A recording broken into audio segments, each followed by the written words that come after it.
wabarakatuh. Selamat siang dan selamat sejahtera bagi kita semua. Yang terhormat Dr. Tafsiah Sri Prihati selaku pemateri kita pada hari ini dan seluruh peserta yang berbahagia. Pertama-tama marilah kita panjatkan puji syukur kehadirat Allah Subhanahu wa taala karena berkat rahmat dan karunia-Nya kita semua dapat melaksanakan diskusi online yang bertema upaya pencegahan COVID-19 di era new normal. Dan tak lupa pula sholawat serta salam yang tiada henti-hentinya kita panjatkan kepada Nabi besar kita, Muhammad Sallallahu Alaihi Wasallam. Semoga kita mendapatkan syafaatnya dan senantiasa dalam golongan umatnya. Amin, Allahumma amin. Sebelum melanjutkan ke acara selanjutnya, alangkah baiknya saya memperkenalkan diri, karena bahwasannya pepatah mengatakan bahwa tak kenal maka tak sayang. Saya Astri Anantasari Aziza, mahasiswa UIN Wali Songo Semarang, yang menekuni program di Fakultas Ekonomi dan Bisnis Islam, bertugas sebagai MC sekaligus moderator untuk memandu diskusi pada hari ini.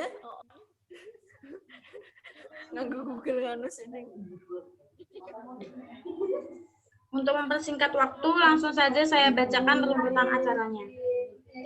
Sesi pertama yaitu pembukaan, sesi kedua materi, sesi ketiga diskusi tanya jawab, dan sesi yang terakhir adalah penutup.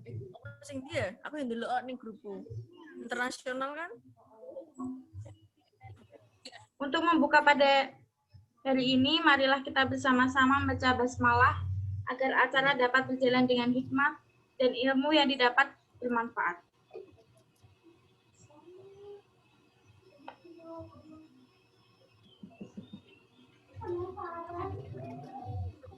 Diskusi online kali ini membahas tentang upaya pencegahan COVID-19 di era new normal.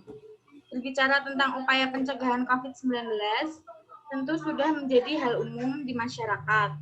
Namun, masyarakat awam belum mengetahui secara detail akan COVID-19, baik itu cara pencegahan, cara melawan, dan lain sebagainya. Maka dari itu, pada kesempatan hari ini akan dibahas pada forum diskusi online.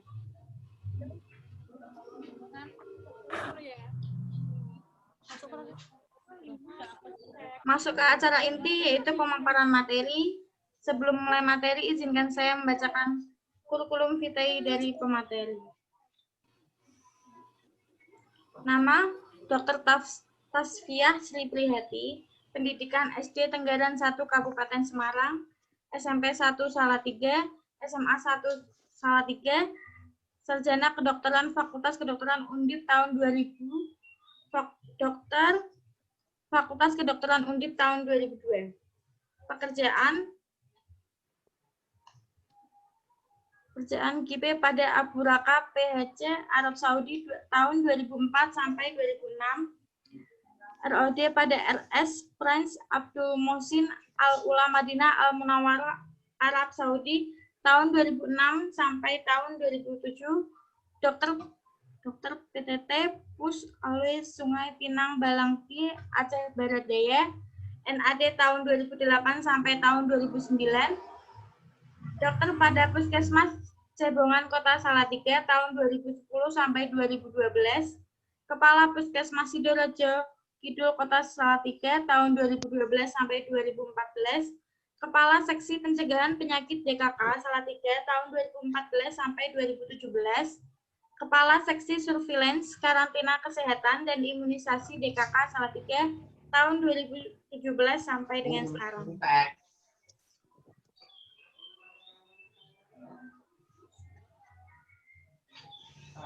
Jadi langsung saja kita sambut pemateri kita, Dr. Tasfiah Sri Prihati. Untuk waktu dan tempat saya persilahkan. Baik, terima kasih Mbak Astri ya, Mbak Astri Ya, yang sudah memandu acara dan memperkenalkan ya. Jadi nanti saya tidak perlu memperkenalkan diri lagi. Ini minta izin saya nggak pakai masker ya, karena saya sendirian juga di ruangan di kantor nih, karena hari libur. Terus ini pesertanya dari adik-adik UIN semua ya? Dari mahasiswa, Mayoritas mahasiswa. Bu. Mayoritas mahasiswa. Bu. mayoritas mahasiswa. Ada yang dari luar juga? Ada yang dari luar fakultas? Enggak ya? Mahasiswa semua ya? Ada Bu.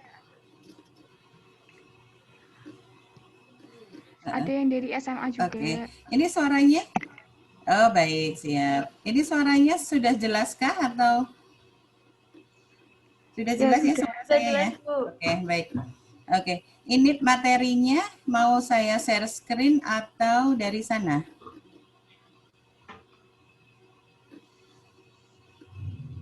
Tadi kan saya sudah ngirim materi ya. Mau saya screen, saya share screen dari saya atau ditampilkan dari sana? Ini ya, Bu.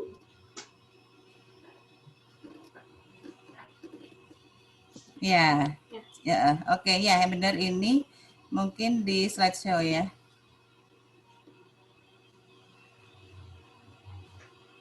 Iya, oke kita mulai ya. Assalamualaikum warahmatullahi wabarakatuh. Waalaikumsalam warahmatullahi wabarakatuh. Iya, terima kasih sekali atas kesempatan untuk kita diskusi hari ini ya. Nanti mungkin lebih banyak diskusi atau tanya jawab silahkan karena saya yakin pasti banyak pertanyaan-pertanyaan tentang COVID ya. Kemarin jadi saya ditawarin tema enaknya apa nih. Nah saat ini yang menjadi masalah kita bahkan masalah seluruh dunia ya ini pandemi itu COVID-19. Jadi sepertinya yang paling bermanfaat nanti juga tentang pencegahan COVID. Nah karena ini tenaga kesehatan, puskesmas, rumah sakit tidak mungkin bekerja sendiri tanpa peran masyarakat, termasuk adik-adik mahasiswa semua ya, dalam pencegahan COVID-19. Ya. Nanti mungkin untuk kelancaran acara selama pemaparan yang lain di mute dulu ya. Baru nanti pada sesi diskusi atau tanya jawab, monggo silahkan kalau mau diskusi ya. Ya, judul materinya upaya pencegahan COVID-19 di era new normal. Ya, lanjut ya. Ya, ini sudah lewatin aja karena tadi sudah diperkenalkan ya. Oke, nah ini latar belakangnya kita flashback kembali bagaimana sih ceritanya ada COVID-19 ini ya. Nah ini mulai dulu pasti adik-adik pasti masih ingat ya di Wuhan ya di Cina. Jadi di situ ditemukan beberapa pasien dengan kasus pneumonia atau peradangan paru-paru. Nah cuman penyebabnya ini belum diketahui ya. Jadi tanggal 30 Januari ya 2020 WHO menetapkan sebagai KKMMD. Nah ini agak susah ini singkatannya ya. Ini kedaruratan kesehatan masyarakat yang menjadi permasalahan di dunia. Nah karena pada waktu itu kemudian diketahui bahwa pneumonia ini disebabkan oleh virus yang sebelumnya tidak pernah ditemukan atau belum pernah ditemukan, yaitu virus corona. Ya waktu itu namanya 2019 atau 2019 nCoV. Kalau sekarang namanya COVID, virus COVID ya, SARS-CoV-2 kalau sekarang namanya ya, tapi itu nggak perlu dihafalkan. Ya, yang penting penyakitnya kita tahu COVID. Nah, tanggal 4 Februari 2020 keluar keputusan Menteri Kesehatan ya yang menetapkan infeksi novel coronavirus sebagai jenis penyakit yang dapat menimbulkan wabah. Ya, dan benar-benar terjadi, ternyata memang menjadi wabah di Indonesia ini ya, di seluruh provinsi, hampir seluruh provinsi di Indonesia sudah ada penyakit COVID-19. Kemudian tanggal 2 Maret 2020, Indonesia melaporkan 2 kasus konfirmasi COVID-19, ini kasus pertama yang ditemukan di Indonesia. Kemudian tanggal 31 Maret, ditetapkan sebagai kedaruratan kesehatan masyarakat karena penyakitnya menular begitu cepat, menyebar begitu cepat ya. Jadi menyebabkan pandemik ya. Kemudian tanggal 11 Maret WHO menetapkan COVID sebagai pandemi dan tanggal 13 April melalui keputusan Presiden nomor 12 tahun 2020 COVID-19 sebagai bencana nasional, dan sampai saat ini kita masih berjuang keras untuk menghentikan pandemi ini ya, tapi kasusnya terus menerus bertambah. Ya, lanjut. Ya, next. Operatornya ya, oke. Ya, sekarang kita harus tahu dulu ya, kalau kita mau mencegah suatu penyakit tentu saja kita harus tahu dulu penyakit COVID-19 itu apa sih gitu ya. Nah, ini penyakit yang disebabkan oleh virus baru ya, baru ditemukan semula di Wuhan ya, dengan gejala pneumonia atau radang paru-paru. Ya, jadi pneumonia atau radang paru-paru itu penyebabnya banyak. Ada virus, ada bakteri ya, dan penampakan pada COVID-19 ini juga pneumonia, tapi disebabkan oleh virus yang baru, yaitu virus SARS-CoV-2 ya. Nah, kemungkinan penyakit ini berasal dari hewan yang kemudian menyebar di antara manusia. Jadi ada beberapa hewan yang diduga ya semula pembawa virus ini, ada kelelawar ya, ada babi hutan, bahkan di awal-awal itu sempat dicurigai juga dari anjing ya, dari tikus dan sebagainya ya, karena di Wuhan ternyata juga di sana ada semacam budaya atau kebiasaan untuk makan hewan-hewan yang liar ini ya. Next. Nah, bagaimana virus ini menyebar ya? Kebanyakan orang tertular penyakit ini dari orang lain ya. Jadi kalau di Indonesia ya, orang yang pendatang dulu masuk ke Indonesia sudah membawa virus ini kemudian menularkan ke orang-orang Indonesia. Nah, bagaimana, lewat apa virus ini menyebar? Yang pertama, lewat tetesan air liur ya, yang dikeluarkan ketika kita berbicara, batuk dan bersin ya. Itulah mengapa kita harus pakai masker, tujuannya agar droplet ya atau tetesan air liur kita itu tidak mencemari lingkungan atau orang-orang di sekitar kita ya. Orang-orang dapat tertular ketika tetesan tersebut memasuki hidung, mata atau mulut. Nah, ini korelasinya dengan pencegahan. Kita tidak boleh menyentuh wajah kita ya, terutama hidung, mata, mulut ya, apalagi kalau belum cuci tangan pakai sabun atau memakai hand sanitizer. Kemudian menyentuh benda-benda yang terkontaminasi ya, berarti tangan kita sudah terkena tetesan. Apabila kita menyentuhkan ke wajah, tetesan tersebut dapat masuk ke dalam mata, hidung atau mulut sehingga kita bisa tertular. Ya, berikutnya. Nah, gejala awalnya seperti apa? Ternyata gejala awalnya ini hampir mirip dengan penyakit-penyakit yang lain, ya. Sepele sebenarnya kadang-kadang gejalanya, ya. Ada yang cuma demam, ya. Ada sakit tenggorokan, ada yang batuk, ada yang sesak nafas. Nah, sesak nafas ini kalau penyakitnya sudah menyerang paru-paru ya, itu yang agak parah menimbulkan sesak nafas.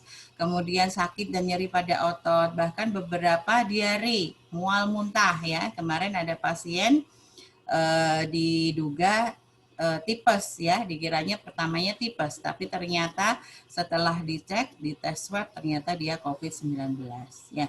Gejalanya bisa terlihat kurang lebih dari 1 hari setelah terpapar, tetapi bisa sampai 14 hari. Oleh karenanya, kenapa kalau karantina itu ya, orang-orang yang kontak erat di sini adalah orang-orang yang kontak dengan kasus positif COVID-19 disarankan untuk karantina selama 14 hari ya, karena masa inkubasinya antara 1 sampai 14 hari. Ya. Beberapa orang tidak menunjukkan gejala apapun. Kebanyakan mereka menderita penyakit ringan. Jadi rata-rata itu sebenarnya malah gejalanya itu bahkan tidak nampak ya. Orangnya seperti sehat-sehat saja, tidak sakit, tidak batuk, tidak demam, tapi dia membawa virus dan potensi untuk menularkan ke kita semua. Tapi ada juga yang gejalanya lebih parah dan terkadang bisa berakibat fatal sampai kematian, yaitu biasanya pada orang-orang yang dengan penyakit komorbid ya, sebelumnya sudah punya darah tinggi, sudah punya penyakit jantung, sudah punya diabetes atau gula. Nah, COVID-19 ini akan fatal karena organ-organnya sudah rusak, kemudian ditambah dengan infeksi virus, nah tambah rusak organ-organnya sehingga kadang-kadang bisa menyebabkan sampai meninggal. Ya, next. Ya, ini gambaran umumnya ya yang terjadi selama ini. Nah, sebetulnya ini 80% ya gejalanya ringan dan sedang. Hanya 15% gejala berat dan hanya 5% membutuhkan perawatan ICU atau kritis. Nah, kasus berat dan kematian meningkat pada orang dengan kondisi penyerta atau komorbid, yaitu penyakit jantung, diabetes mellitus, penyakit paru yang kronis, ya, kemudian hipertensi, kanker, dan usia di atas 60 tahun atau lansia. Ini lebih berbahaya. Ya, next. Ya, diagnosis dan pengobatan. Nah, sampai saat ini gold standar untuk diagnosis yaitu pemeriksaan swab.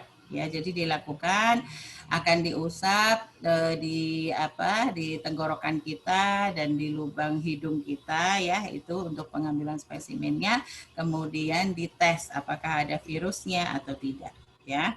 Tidak ada langkah pengobatan yang khusus ya. Jadi kalau kena COVID ya sebisa mungkin untuk meningkatkan daya tahan tubuhnya, dan terapinya hanya terapi suportif ya.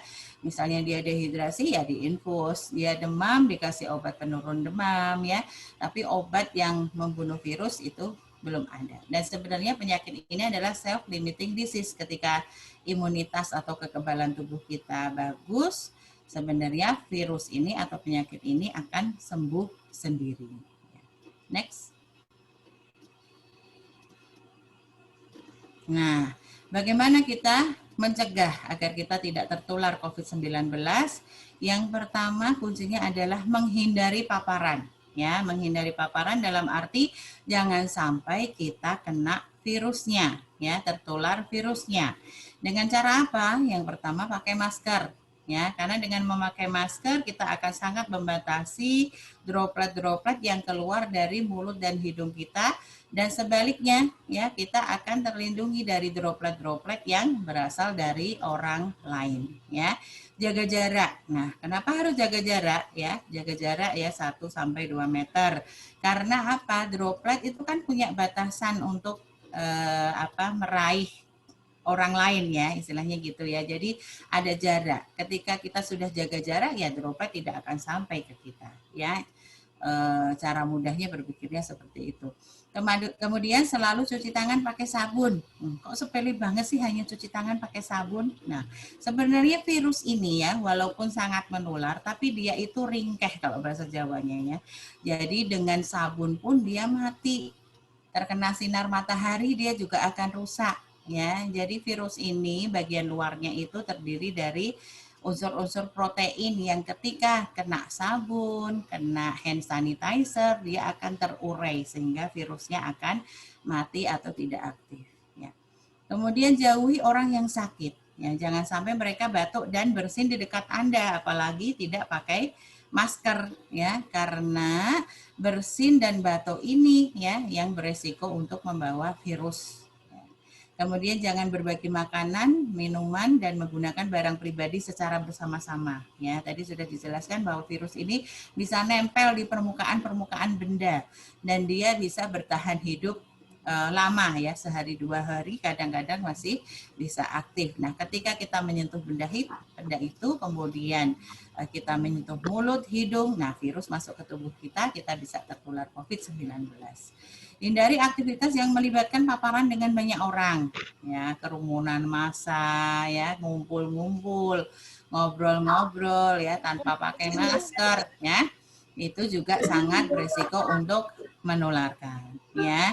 Jadi kadang-kadang ya, bapak-bapak ronda, kumpulan RT, ya, kemudian apalagi ibu-ibu di tukang sayur tuh ya, kadang gosip-gosip dan sebagainya, nggak pakai masker. Nah, sudah banyak buktinya bahwa penularan bisa berasal dari sana ya. Kemudian acara nikahan juga sudah ada klasternya ya, acara-acara peribadatan ya.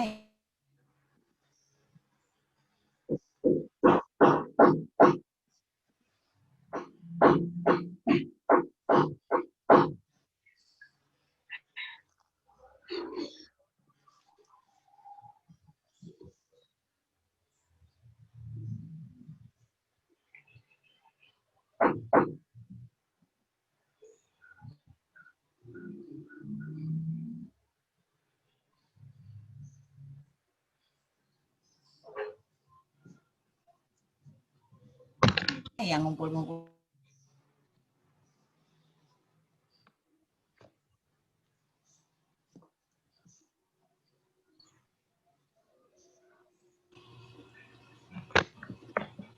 Oke, sempat terputus ya. Oke, next. Sudah nyambung ini ya? Sudah nyambung? Oke. Oke, next.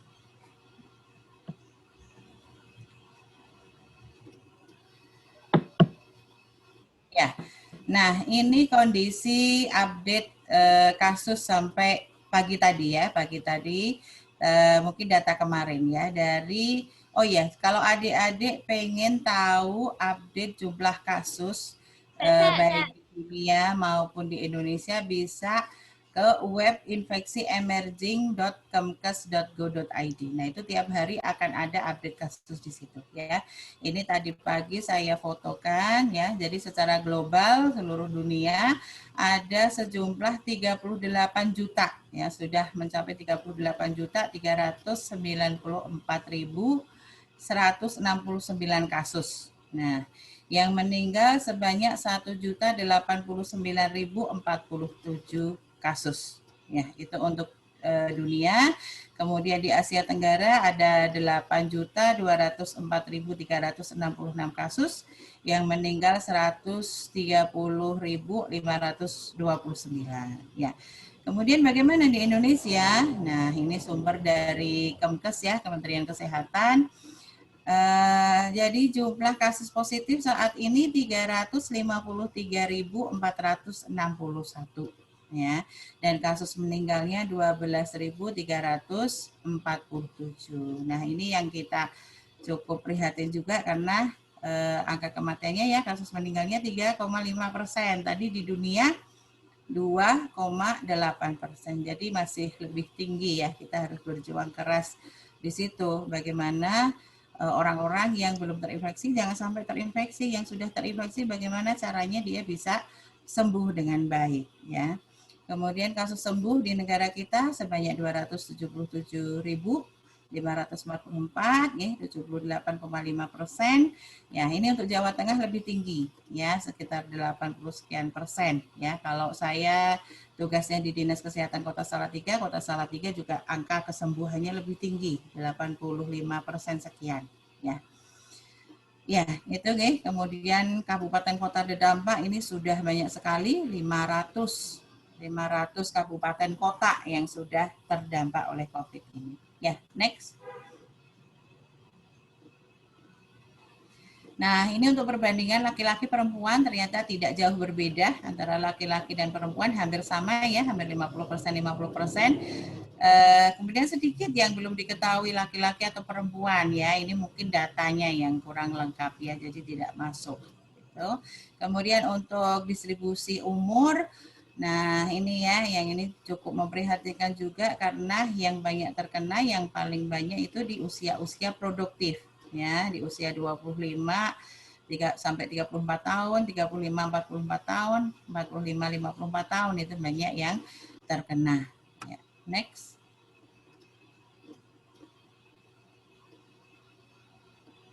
Oke, ini mungkin video ya, mungkin bisa di-play. Oh, belum ya. Bisakah, oh ya, sebelumnya dulu. Nah, ini ya. Dulu waktu awal-awal ada COVID-19 kita disarankan apa? Stay at home ya. Tapi bisakah kita stay at home selamanya? Okay. Kita butuh kerja, butuh sekolah ya. Ada orang-orang yang dulu dikasih tahu ya karena dia kok masuk kontak erat seperti itu, Bu, harusnya di rumah dulu nih, isolasi atau karantina selama 14 hari. Nah, jawabnya ibu itu, gimana bisa karantina, Dok? Saya kalau nggak kerja itu nggak makan, kalau nggak ke pasar, anak-anak saya mau makan apa? Nah, nggak mungkin kan ya, disuruh terus-menerus di rumah. Nah, untungnya sekarang ada program Joko Tonggo ya. Joko Tonggo itu ketika ada satu kasus positif di salah satu warga, tetangga-tetangganya itu membantu untuk kebutuhannya sehari-hari.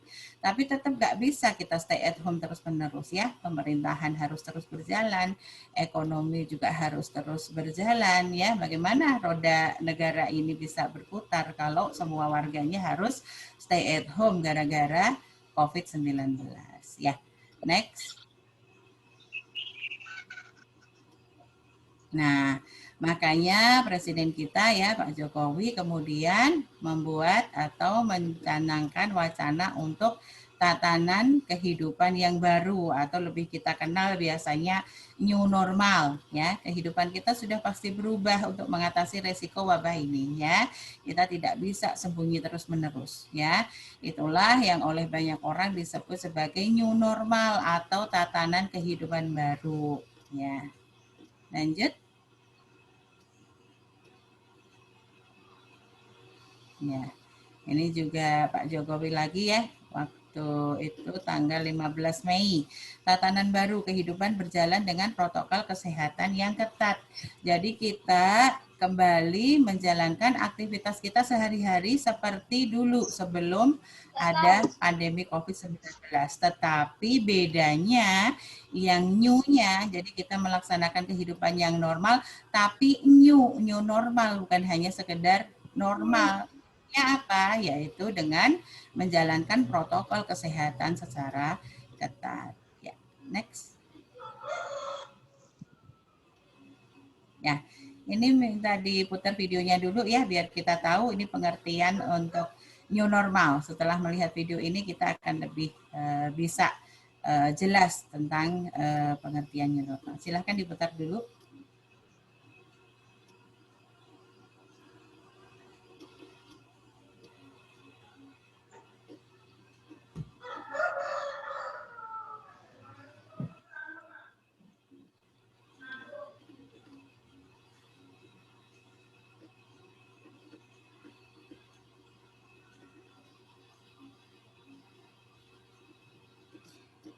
Suaranya, audionya nggak keluar ya? Ya, ini ya, new normal, beradaptasi dengan lingkungan, penyusunan perilaku masyarakat untuk beraktivitas normal dengan tetap mengedepankan protokol kesehatan. Harusnya ini ada musik sama suaranya, tapi nggak keluar, nggak apa-apa, saya jelasin aja. Mengapa kita butuh kenormalan baru? Ya, kasusnya terus meningkat, angka kematiannya juga terus meningkat ya, tetapi keadaan ekonomi juga kian melemah ya, sehingga kebijakan pemerintah bagaimana kita bisa tetap mencegah COVID, tetapi kehidupan juga terus berjalan. Nah, bagaimana kita sebagai masyarakat menghadapi new normal? Nah, ubah perilaku ya, lebih disiplin dan taat. Ya, rajin cuci tangan, memakai masker, menjaga jarak aman, bersedia diperiksa suhu tubuh. Ya, melakukan isolasi mandiri ketika kita memang terpapar ya. Misalnya di keluarga ada yang kasus positif, nah kita juga harus isolasi. Patuhi aturan yang telah ditetapkan pemerintah, nggak boleh nongkrong-nongkrong, kumpul-kumpul ya. Oke, kapan new normal akan dijalankan? Ya, ada beberapa syarat yang harus dipenuhi ya. Jumlah kasus positif dan jumlah kematian berkurang. Kemudian kesehatan tersedia dengan baik. Ya, dunia usaha siap dengan SOP atau aturan baru di tempat kerja. Ya, tentu saja ini mengedepankan protokol kesehatan. Masyarakat makin disiplin dengan penerapan protokol baru untuk berkegiatan. Nah, apa sih yang kita hindari? Gelombang kedua atau second wave dari COVID-19. Ketika new normal sudah kita jalankan tanpa memperhatikan protokol kesehatan, maka kemungkinan bisa terjadi second wave atau gelombang kedua pelonjakan kasus COVID-19. Ya, next.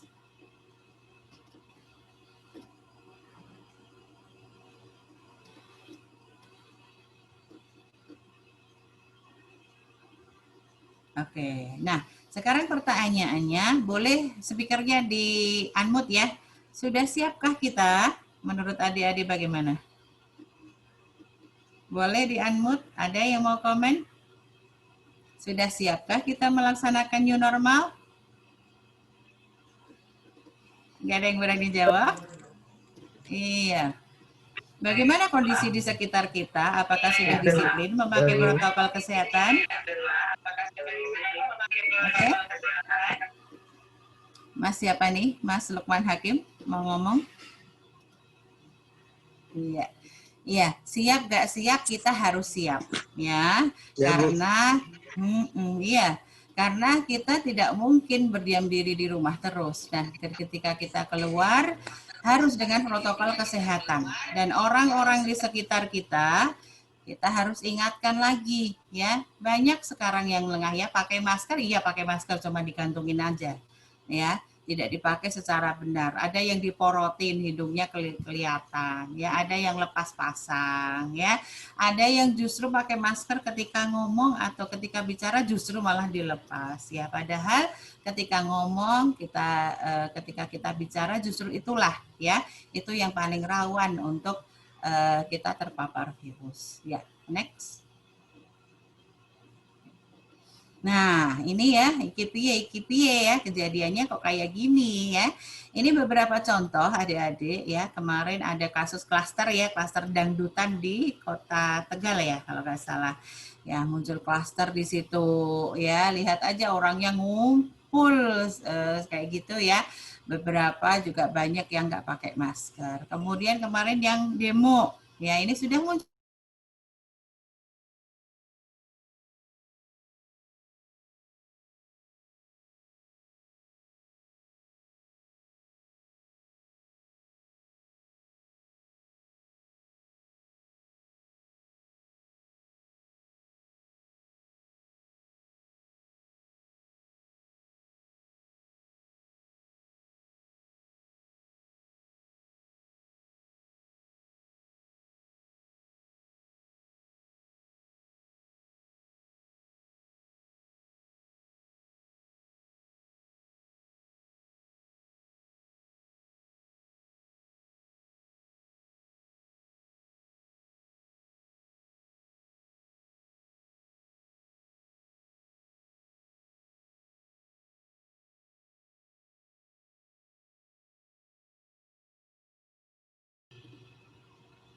Oke, next.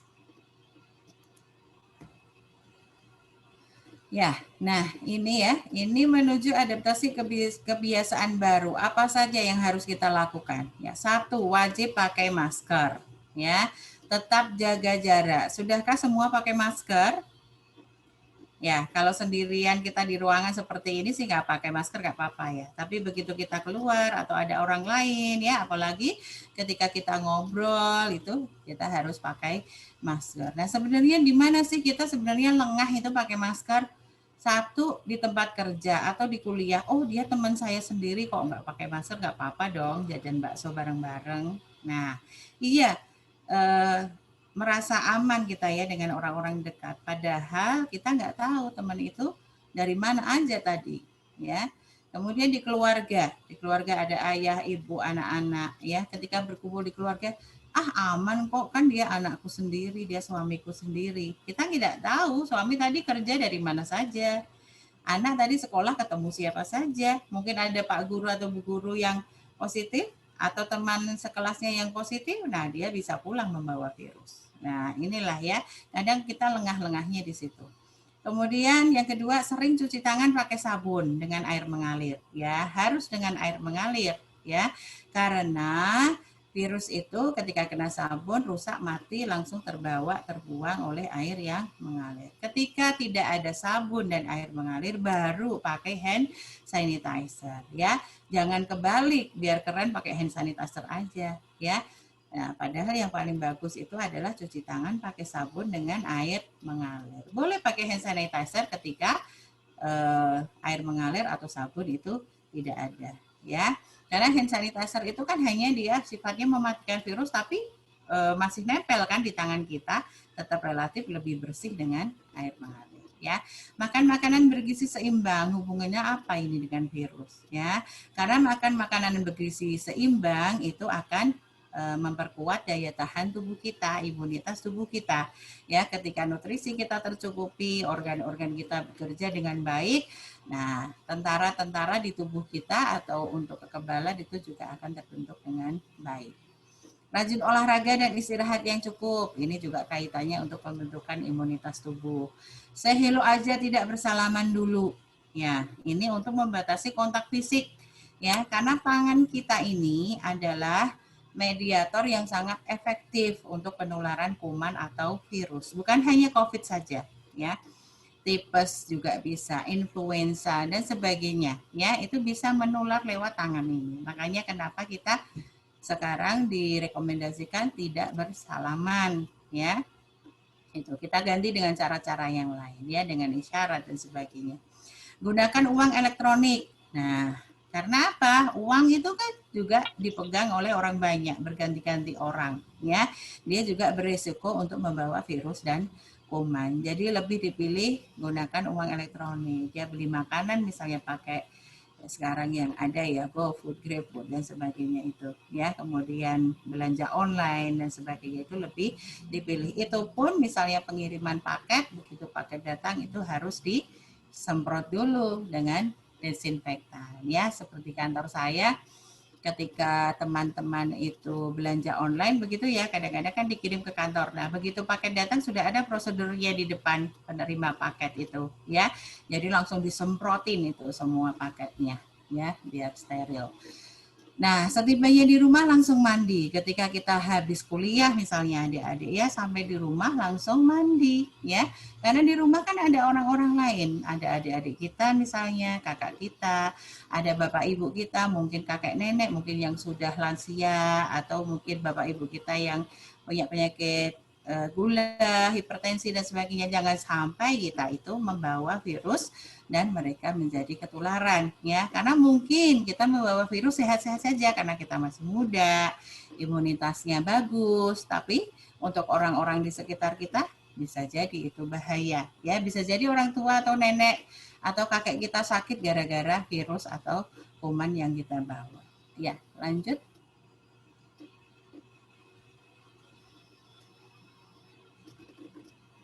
Ya. Mungkin video ini, ya. Oh iya, ya tadi kelompatan ya videonya. Mungkin videonya bisa diputar deh untuk adaptasi kebiasaan baru. Ya, ini adalah iklan dari Kementerian Kesehatan ya. Saya ambil dari webnya Kementerian Kesehatan ya, menuju adaptasi kebiasaan baru. Nah, bawaannya kita semakin tambah banyak ya bawaannya ya, ketika pergi ada tisu, ada masker, ada hand sanitizer ya. Kalau sedang flu di rumah saja, batuk, pilek, demam di rumah saja, ya, jangan pergi-pergi. Ya, sedia hand sanitizer kemana-mana, ya. Kemudian, nah, tidak lupa pakai masker, ya. Masker pun jangan masker sembarang masker, ya.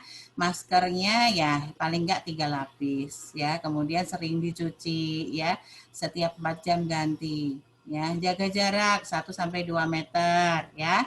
Misal ada pertemuan di kampus ya, kursi-kursinya diatur jaraknya 2 meter. Sering cuci tangan pakai sabun dengan air mengalir. Ya, setibanya di rumah langsung mandi, habis dari kegiatan aktivitas apapun sampai di rumah mandi dulu ya. Kemudian ya say hello, tidak bersalaman dulu ya. Oke. Ya, kemudian memakai uang elektronik ya, membatasi pemakaian uang cash ya, kalaupun bersentuhan cepat-cepat tangannya dikasih hand sanitizer. Ya, kalau di kendaraan umum tetap jaga jarak ya. Jangan sampai bis sudah penuh kita tetap nekat naik aja ya. Kemudian di rumah balita dan lansia sebaiknya di rumah saja ya, karena mereka adalah kelompok rentan yang jika kena COVID akan sangat bahaya. Ya, jadi kebiasaan baru yang harus kita terapkan untuk pencegahan adalah yang pertama masker, jaga jarak, cuci tangan pakai sabun, itu yang paling utama. Ya, ini bawaan ya ketika kita pergi. Nah, ya. Oke, bawa tisu basah, pakai lengan panjang, hand sanitizer ya, transaksi non tunai ya. Ya, agak banyak dikit bawaannya. Kalau biasanya kita pergi nggak bawa apa-apa, sekarang ada hand sanitizer, ada masker ganti, ada sabun, ada tisu basah dan sebagainya. ya. Kalau kita naik Gojek atau Grab itu juga ada protokolnya. Ya, itu iklan ya di Kementerian Kesehatan. Nanti adik-adik juga bisa banyak di situ video-video yang sangat menarik ya. Nanti mungkin kalau melihat secara langsung lebih bagus karena ada musiknya, ada penjelasannya ya. Karena ini mungkin terkendala sinyal juga, jadi nggak keluar musiknya. Ya, next, kayaknya sudah habis ya. Iya, bersama lawan COVID-19 ya, semua masyarakat harus berperan untuk melawan COVID-19. Tidak mungkin tenaga kesehatan itu bekerja sendiri ya. Kami tenaga kesehatan itu adalah garda paling belakang, paling akhir. Yang depan itu masyarakat justru ya, yang bisa mencegah agar tidak tertular COVID-19. Ya, mungkin itu paparan saya. Monggo nanti silahkan kalau mau dilanjut diskusi. Terima kasih. Wassalamualaikum warahmatullahi wabarakatuh. Ya, acara saya kembalikan ke Mbak Astri ya. Baik, terima kasih Dr. Tasfiah atas materi yang telah disampaikan. Sangat menarik sekali, Dokter. Selanjutnya kita akan memasuki seksi diskusi atau tanya jawab. Untuk teman-teman yang ingin bertanya, silakan dipersilahkan. Yang ingin bertanya, suaranya bisa dihidupkan atau bisa menulis di chat ya. Oke, silakan yang mau tanya. Ini di chatnya kayaknya juga masih kosong ya, Mbak Astri ya. Iya. Silakan mau tanya aja apa aja boleh. Dan apresiasi kepada adik-adik semua ya yang sudah hadir di Zoom meeting ini. Saya lihat ada yang di ruang tamu, ada yang di jalan nih kayaknya pakai masker. Kemudian ada yang lagi sambil jalan nih, nggak tahu kemana nih.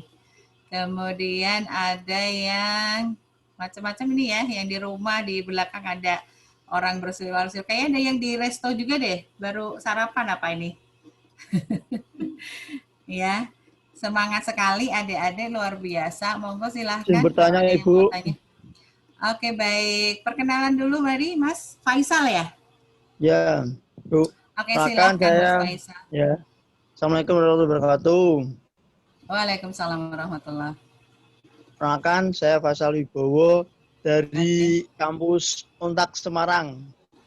Oh, baik. Jadi bukan UIN aja ya, sampai Untak juga ya, luar biasa. Silahkan Mas Faisal, mau tanya apa? Pertama-tama, terima kasih Bu atas arahannya, atas ilmunya, pengetahuannya dari Bu Dr. Tasfiah dari Dinskes Salatiga ya Bu. Nah, itu Bu, terkait, yang pertama itu terkait itu Bu, pilkada Bu. Pilkada besok Desember itu bagaimana tanggapan dari Ibu? Apakah pilkada itu nantinya bisa pada situasi pandemik ini apakah mempengaruhi nantinya tinggi lebih tinggi yang COVID nantinya yang ada di negeri kita ini, dan kedua itu saya rasa COVID-19 ini di negeri kita tuh sudah tidak ada Bu, karena waktu kemarin demo-demo besar itu di media pun tidak ada yang menyoroti terkait ada yang ikut demo COVID-19 itu, tidak ada yang kena itu Bu. Sementara di Semarang juga yang ikut demo itu COVID-19 nggak ada. Padahal kemarin ribuan orang di Semarang, saya juga ada di lapangan itu, tapi saya jarak jauh. Itu terus tiba teman-teman tuh tidak ada COVID-19. Nah, saya rasa ini COVID-19 sekarang di negeri kita ini tidak ada Bu. Terima kasih Bu. Ya, terima kasih Mas Faisal, menarik sekali ya. Katanya COVID-19 tuh nggak ada loh, padahal kemarin tuh barusan saya dapat laporan pasien meninggal COVID loh ya. Ya, jadi memang selama ini tuh banyak sekali ya berita-berita hoax, berita-berita yang tidak bisa dipertanggungjawabkan bahwa COVID itu apa, yang entahlah konspirasi lah, yang apalah gitu ya. Tapi begini, saya bisa jelaskan begini, kami tenaga kesehatan ya, saya sebagai dokter juga yang koordinator COVID juga di Kota Salatiga, itu benar-benar nyata ada. Ya, kasusnya benar-benar nyata ada. Laboratnya juga benar-benar memeriksa bahwa virus itu ditemukan. Ya, entah asal muasalnya dulu bagaimana saya juga tidak tahu, tapi saat ini benar-benar kasus itu ada nyata. Ya, kemarin kemudian demo tuh kemarin yang nggak ada COVID itu Bu, wah itu mungkin kebetulan saja ya, dan belum tentu ya, karena COVID itu gejalanya nggak, iya, COVID itu gejalanya, iya. Oke, mohon yang lain di-mute dulu ya, biar kita bisa mendengarkan dengan baik. Nah, jadi COVID itu tadi saya bilang satu ada yang tanpa gejala. Ya, jadi dia itu sebenarnya membawa virus, tertular virus, tapi tidak ada gejala apa-apa karena daya tahan tubuhnya bagus. Atau virusnya yang terlalu sedikit, ya itu tidak bisa menimbulkan gejala. Yang kedua ada gejala ringan. Yang ketiga bahkan sampai kritis sampai meninggal dunia. Kemudian tadi kalau demo tidak ada kasusnya sebenarnya kok Bu. Ada, ini sudah ada laporan di beberapa kabupaten kota yang terkait demo kemarin itu sudah ada klaster demo. Tadi sudah saya jelaskan di depan ya, benar-benar ada ya. Kemudian juga ada klaster lamaran pun ada tuh ya, habis lamaran besok paginya pengantinnya sakit, orang tuanya sakit, bahkan orang tuanya itu sampai meninggal ya. Nah, itu ternyata setelah di swab, setelah diperiksa semua ternyata ada COVID-19. Ya, jadi benar-benar COVID itu ada. Kemudian untuk yang pilkada memang kayaknya kebijakan pilkada itu tetap akan berlangsung, tetapi kuncinya itu di mana? Di protokol kesehatan. Ya, apakah nanti pilkada ini akan memunculkan kasus yang lebih tinggi atau pelonjakan kasus? Jawabnya satu, protokol kesehatan dilaksanakan atau tidak ya. Kalau protokol kesehatan itu dilaksanakan nanti selama pemilihan pilkada, diatur sedemikian rupa ya, di apa itu namanya, tempat pemilihan itu namanya TPS ya. Di TPS-nya pakai protokol kesehatan yang ketat, semua difasilitasi ya, ada pemeriksaan screeningnya, pengukuran suhu ya, kemudian tempat duduknya diatur, jaga jaraknya. Kemudian di setiap kita mau nyoblos itu kan biasanya pakai paku ya, itu disediakan hand sanitizer, kan pakunya dipegang banyak orang tuh, misalnya nanti pakai paku, atau mungkin kebijakan lain nanti bawa paku sendiri-sendiri atau alat pelubang sendiri-sendiri biar nggak kontaminasi. Nah nanti pasti akan ada juknis protokol untuk pilkada. Nah saat ini kan baru proses ya, dan itu pasti pemerintah tidak akan main-main, berarti sudah akan sangat mempertimbangkan jangan sampai pilkada ini malah justru jadi media penularan. Jadi pasti goalnya pemerintah itu pengen pilkada juga bisa berjalan, tetapi pencegahan COVID-19 juga bisa terlaksana dengan baik. Gitu Mas Faisal? Oke ya. Terima kasih Bu. Iya sama-sama ya.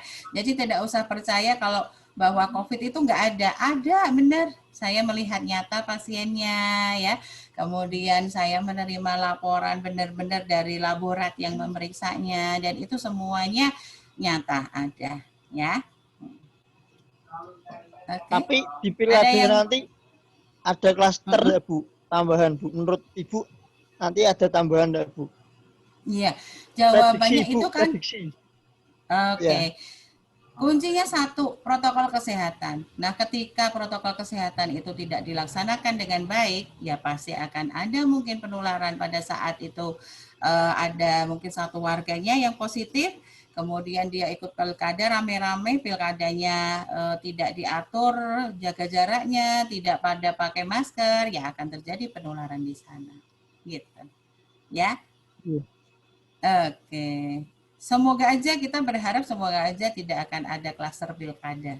Ya, berharapnya seperti itu. Makanya adik-adik juga perannya di lingkungan itu sangat kita harapkan ya. Mungkin adik-adik kan ada yang aktif kan di lingkungannya ya, mungkin nanti jadi panitia juga. Nah, itu harus ya, kalian harus benar-benar disiplin menerapkan protokol kesehatan, mengingatkan semua orang untuk kembali pakai masker, jaga jarak dan sebagainya. Gitu ya, Mas Faisal ya. Oke. Ya, mungkin kesempatan untuk yang lain. Pertanyaan? Ada yang ingin bertanya lagi?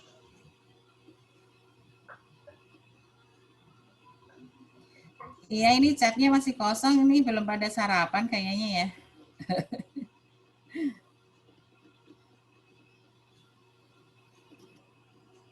Bu, saya ingin bertanya. Oke, silahkan Mbak Nofriza Az-Zahra. Ya, silahkan. Panggilannya siapa ini, Mbak? Nofriza, Bu. Panggilannya Mbak Nofriza. Oke, mau tanya apa? Itu untuk meningkatkan makan makan makan apa? Makan sayur, terus olahraga, berjemur itu apalagi gitu, apa asupannya gitu loh. Asupan untuk meningkatkan imunitas tubuh biar tidak mudah terserang virus ataupun yang lain, penyakit yang lain. Terima kasih, Bu. Oke, iya sama-sama. Ya, pertanyaannya bagus sekali. Bagaimana sih caranya kita meningkatkan imunitas atau kekebalan tubuh kita gitu ya? Karena kalau imunitas tubuh kita bagus, kekebalan tubuh kita bagus, istilahnya kita sudah punya tentara-tentara ketika virus atau bakteri itu masuk. Ya, satu makanan. Makanan harus gizi seimbang ya. Jadi bukan 4 sehat 5 sempurna lagi ya. Itu istilah zaman dulu ya. Sekarang istilahnya gizi seimbang ya. Jadi dipenuhi karbohidratnya, kemudian apa? Sayur mayurnya, vitamin, mineralnya ya, kemudian airnya juga harus cukup ya. Jangan kalau misalnya kan ini adik-adik mungkin banyak yang kos ya. Masih banyak yang kos. Ya, kadang-kadang kan kita makan pakai nasi, pakai mie instan, kemudian pakai kerupuk tuh. Nah, siapa yang suka seperti itu ya? Nah, itu hanya karbohidrat doang itu ya, itu makanan tidak sehat. Jadi penuhin, ada proteinnya, ada lauknya, kemudian ada apa? Nasinya, kemudian ada sayur mayurnya, lengkapi dengan buah gitu ya. Nah, kemudian kalau gizi itu nutrisi tubuh itu kita sudah bisa penuhi dari makanan, otomatis fungsi organ-organ tubuh kita juga akan lebih optimal. Kemudian yang kedua olahraga teratur ya. Kadang-kadang kita suka kurang beraktivitas ya, olahraganya tidak teratur ya. Itu sehingga peredaran darah kita tidak lancar. Kemudian otot, sendi, semua kaku-kaku, capek-capek dan sebagainya ya. Kemudian istirahat yang cukup. Nah, istirahat ini fungsinya adalah untuk regenerasi sel-sel ya, sehingga sel-sel kita yang rusak dengan istirahat yang cukup, dengan tidur yang berkualitas itu sebenarnya kita beregenerasi selnya ya. Kemudian juga yang paling penting juga dengan ibadah ya, karena dengan ibadah, dengan hati kita merasa nyaman, dengan apa ibadah yang khusyuk itu juga secara psikologis itu menenteramkan jiwa ya, itu juga sangat berfungsi untuk peningkatan daya tahan tubuh kita ya. Sudah terbukti pasien-pasien yang stres ya, yang panik itu daya tahan tubuhnya semakin turun, jadi sembuhnya itu juga akan semakin lama gitu ya, gitu Mbak Nofriza. Oh, kemudian ada satu lagi tadi berjemur ya. Nah, berjemur ini fungsinya macam-macam ya. Ketika kita berjemur, kita itu mendapatkan sinar matahari. Berjemurnya jangan jam 12 siang ya, berjemurnya pagi. Kalau siang nanti jadi gosong, jadi kanker kulit malahan ya. Jadi jemurnya pagi, nanti kita dapat dapat sinar matahari yang baik untuk pembentukan vitamin D ya. Itu juga sangat bagus untuk daya tahan tubuh kita. Kemudian yang kedua, berjemur ini juga membunuh bakteri dan virus. Jadi ketika virus dan bakteri itu terpapar sinar matahari, itu rata-rata mereka lemah atau rusak gitu. Gitu Mbak Nofriza? Ya Bu, untuk apa namanya? Kalau berjemur itu Oke. Terputus?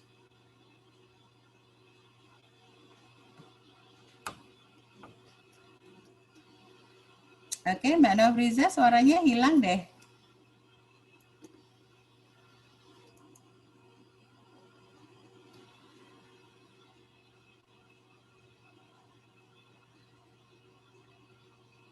Mbak Asri dengar suaranya Mbak Nofriza? Kok hilang ya di saya? tidak dengar Bu, kayaknya terputus deh Bu. Terputus ya, memang terputus. Oke. Ya, coba sambil menunggu mungkin yang lain ya, silahkan. Untuk yang lain, siapa yang ingin bertanya lagi?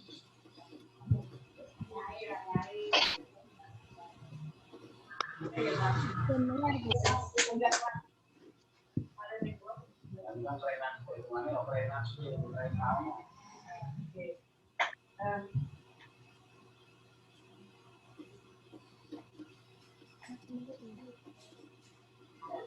Mbak Nofriza bisa diulangi lagi tadi yang tadi terputus soalnya. Itu untuk berjemur itu jam yang baik itu jam berapa ya, Bu? Soalnya saya pernah baca tuh kok jam 10 malah katanya itu kurang baik untuk kesehatan seperti itu. Oke, ya. Iya, pertanyaannya bagus sekali. Memang masih banyak kontroversial terkait berjemur ini, tapi yang paling aman itu memang pagi, di bawah jam 10, ya.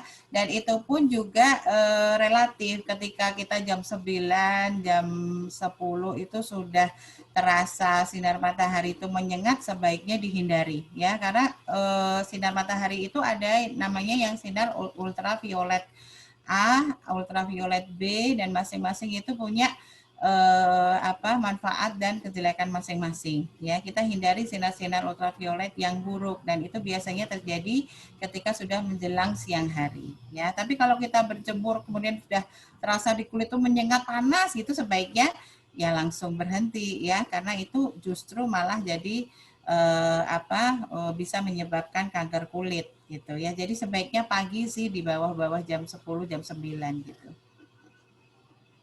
Gitu, Mbak Nofriza? Iya, sama-sama.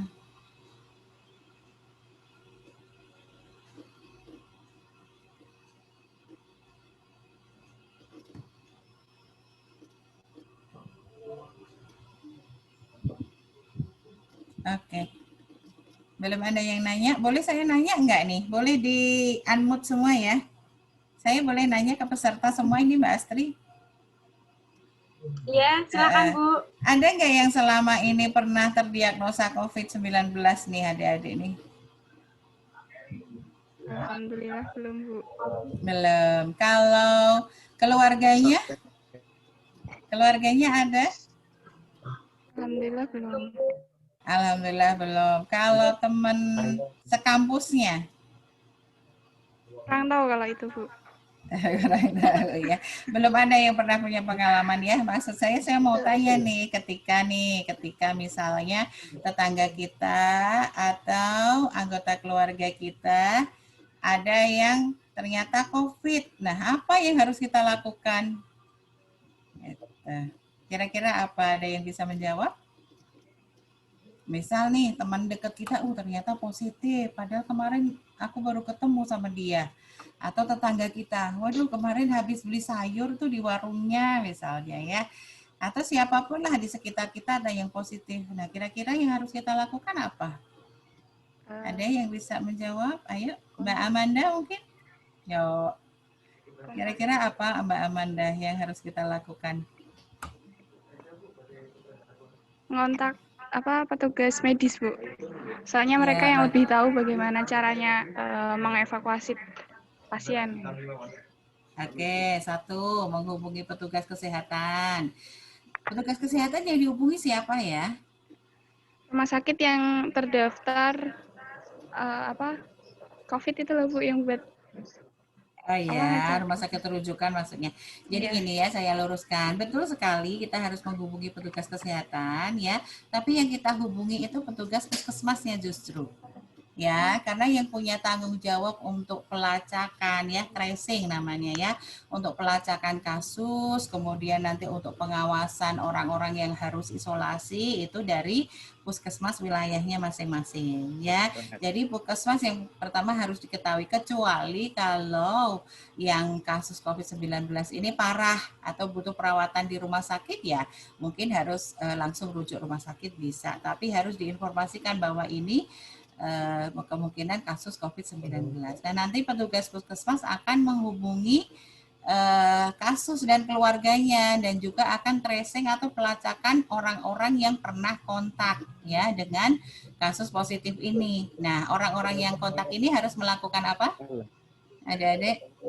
Kalau yang sudah pernah kontak dengan kasus positif, berarti dia harus melakukan apa? Ayo. Karantina mandiri, Bu. Karantina mandiri, betul sekali. Ini siapa tadi yang jawab ya? Mbak Amanda? Iya. Ya, bagus, karantina mandiri selama 14 hari ya. Nah, selama karantina itu petugas Puskesmas akan mengawasi, mungkin juga akan melakukan pemeriksaan ya, baik itu rapid maupun swab, tergantung Puskesmasnya nanti akan memberikan pemeriksaan apa. Nah, selama isolasi mandiri 14 hari itu kalau ada gejala, nah itu nanti juga langsung melapor ke petugas dan akan dilakukan pemeriksaan dan pengobatan sesuai dengan kasusnya. Jadi kunci pertama, kontak erat harus karantina mandiri. Karena apa? Satu, itu untuk melindungi dia sendiri ya. Yang kedua, melindungi orang-orang di sekitarnya. Apabila memang benar dia itu ketularan, membawa kasus, dia tidak akan menularkan ke orang lain. Gitu ya. Ya, sudah tahu ya. Jadi kalau nanti ada teman atau ada tetangga yang kok keluarganya ada yang positif, nah kita bisa ikut menyarankan. Nggak boleh kemana-mana dulu, di rumah dulu, terus lapor ke petugas puskesmasnya. Ya, lapornya kalau misalnya ada hotline-nya lebih bagus pakai hotline atau pakai WA dan sebagainya.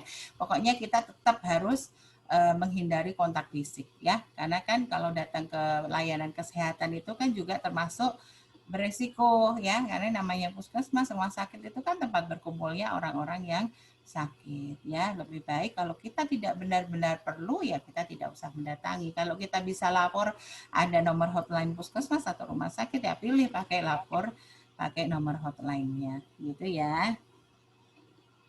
Oke, kita support dan kita jangan dikucilkan, Bu.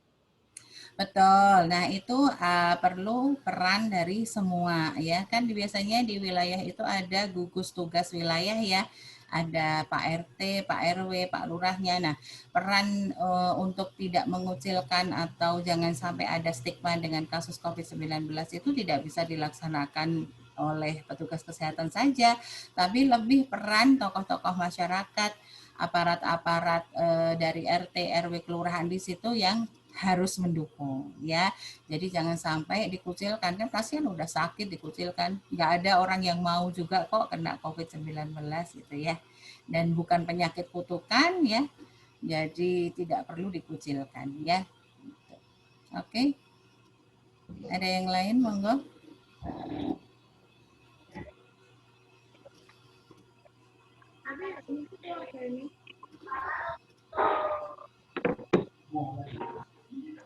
Gimana teman-teman semua? Ada yang ingin ditambahkan atau ada yang ingin bertanya lagi?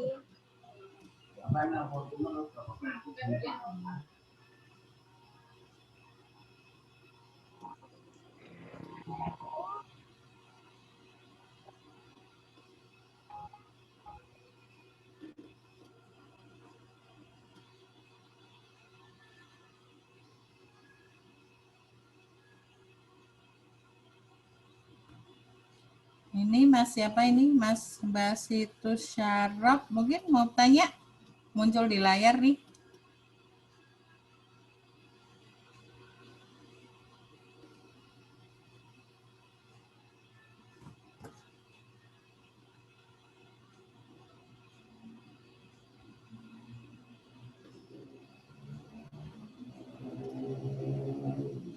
Oke, silahkan. Kalau tidak mungkin nanti ini Mbak Estri ya bisa kalau mau ada yang nanya boleh deh lewat nomor WA ya. Tadi kan Mbak Ana itu Mbak Astri juga bukan ya? Beda ya? Oh, panggilannya Mbak Ana. Ya. Oke, nanti kalau ada teman-teman yang mau nanya boleh lewat WA-nya Mbak Ana disampaikan saja ke saya, nanti insya Allah saya jawab gitu ya. Ya, baik.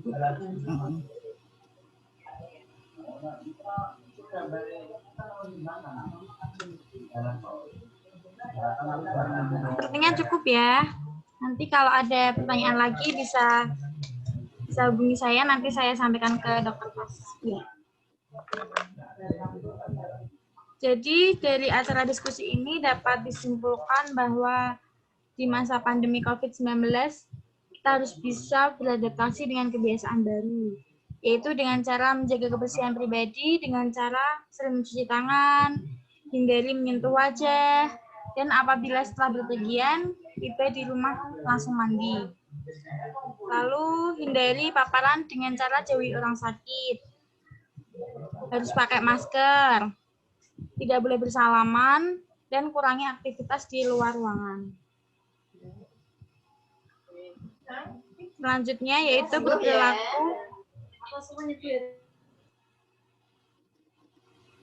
perilaku hidup sehat dengan cara menggunakan air bersih, memberantas sarang nyamuk, mengkonsumsi makanan bergizi dan seimbang, melakukan aktivitas fisik secara rutin.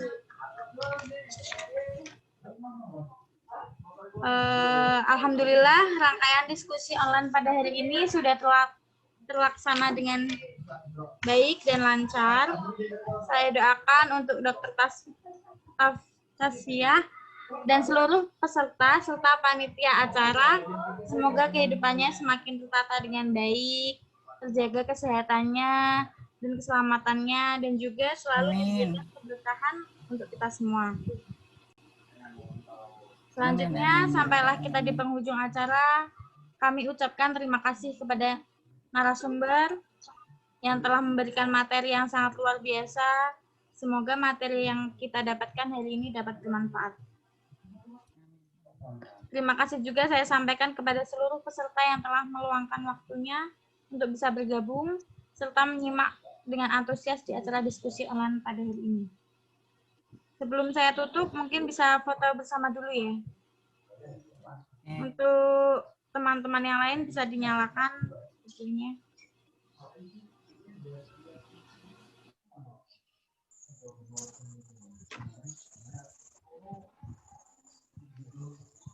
Gimana Mas Malik, sudah siap?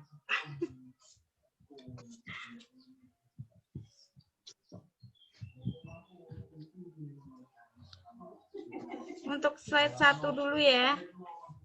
Saya hitung 1, 2, 3.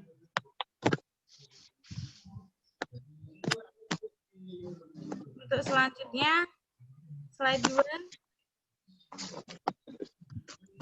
1, 2, 3.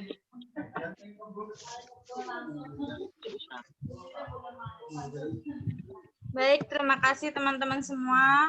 Dari panitia ada tambahan lagi atau tidak?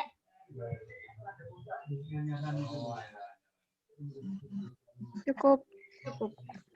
Ya. Oke, kalau sudah cukup, demikian acara diskusi online pada hari ini. Kita akhiri dengan alhamdulillah bersama-sama. Alhamdulillahirabbil alamin. Alhamdulillahirabbil alamin. Alhamdulillahirabbil alamin. Saya mewakili panitia pelaksana mengucapkan permohonan maaf apabila dalam melaksanakan kegiatan ini terdapat banyak kesalahan. Akhir kata saya ucapkan wassalamualaikum warahmatullahi wabarakatuh. Waalaikumsalam warahmatullahi wabarakatuh. Izin live ya. Iya Bu, terima kasih Bu. Sama-sama.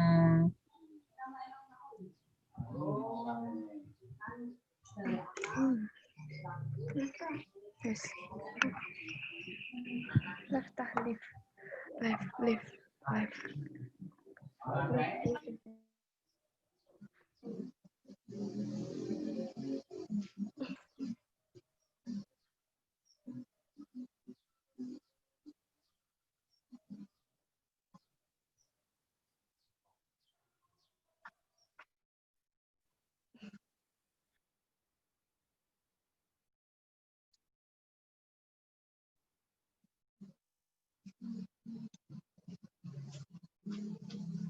Jadi